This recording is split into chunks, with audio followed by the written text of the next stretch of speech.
कौन बनेगा नेता। नगर निगम के चुनाव पास आने वाले थे। पूरे कानपुर शहर में टिकट को लेकर मारामारी शुरू थी, लेकिन सबसे ज्यादा चर्चा में वार्ड नंबर 40 की सीट थी। वो इसलिए क्योंकि इस बार वहां की सीट महिला के लिए आरक्षित थी। अब सवाल ये था कि चुनाव लड़ेगा कौन। इससे पहले ठाकुर साहब वहां से पार्षद थे और इस बार उन्होंने अपनी पत्नी सीमा ठाकुर को टिकट दिलवाई और ठाकुर साहब की शान के कारण सीमा जी ने 20,000 वोटों से चुनाव जीत लिया। अरे बधाई हो सीमा भाभी, अब तो आप वार्ड की पार्षद बन गई हैं। अब तो हमारे काम आप ही करवाएंगी।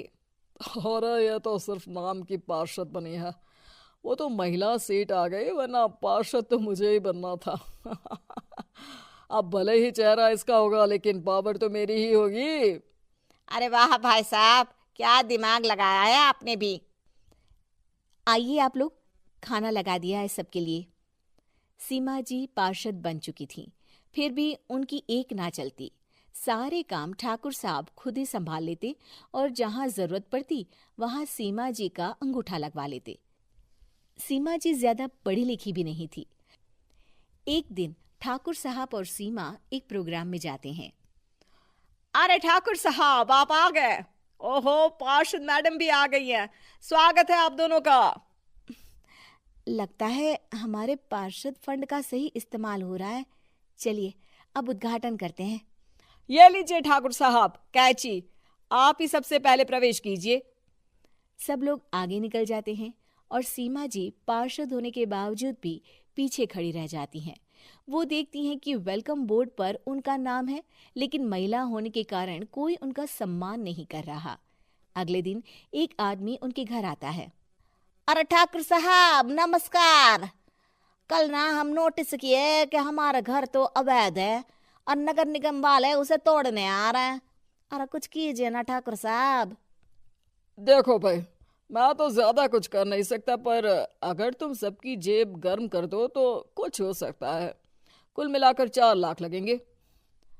अरे 4 लाख ठाकुर साहब? अरे भाई, मैं अपने लिए नहीं मांग रहा हूँ। दरोगा है, इंजीनियर बाबू है, बड़े साहब है, सबको देना पड़ता है ना थोड़ा थोड़ा। बोलो है मंजूर? तभी वहां अचानक सीमा जी आ जाती हैं। अरे ये आप क्या कर रहे हैं? पहले इन्हीं लोगों से तो आपने वोट मांगे, अब इनसे ही पैसे ले रहे हो। अरे चुप रहो तुम, तुम्हारा काम है सिर्फ अंगूठा लगाना, तुम वही किया करो। मुझे दूसरे काम तुम मत सिखाओ, समझी? और तुम ना जाओ, अब पैसे लेकर आओ, वरना जेसीबी किसी भी वक्त आती होगी। सब कुछ ऐसे ही चलते रहता है। एक दिन सीमा जी और ठाकुर साहब को एक लोकल मीटिंग में बुलाया जाता है। वहां पर कई और अधिकारी लोग भी मौजूद रहते हैं। अब मैं चाहूंगा कि ठाकुर साहब हमारे बीच 2 शब्द कहें।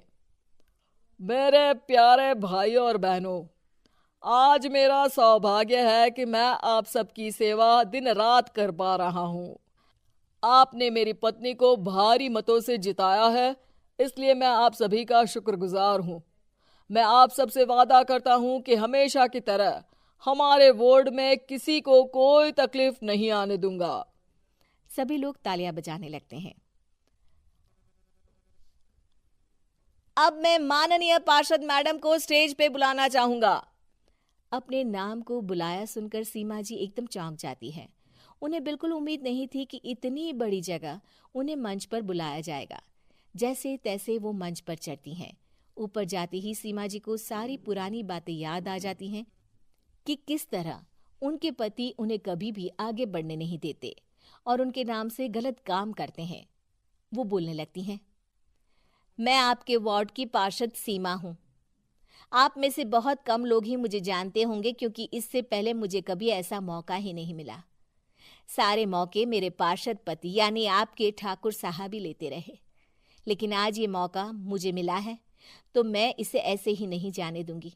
मैं आपको ये बताना चाहती हूँ कि आपके ठाकुर साहब मेरे नाम की आड़ में गैर कानूनी काम करते हैं, जिस पर अंगूठों के निशान मेरे होते थे।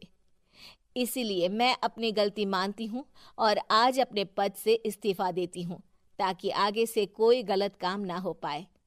अब फैसला आप सबके हाथ में है कि आप हमें क्या सजा देना चाहते हैं।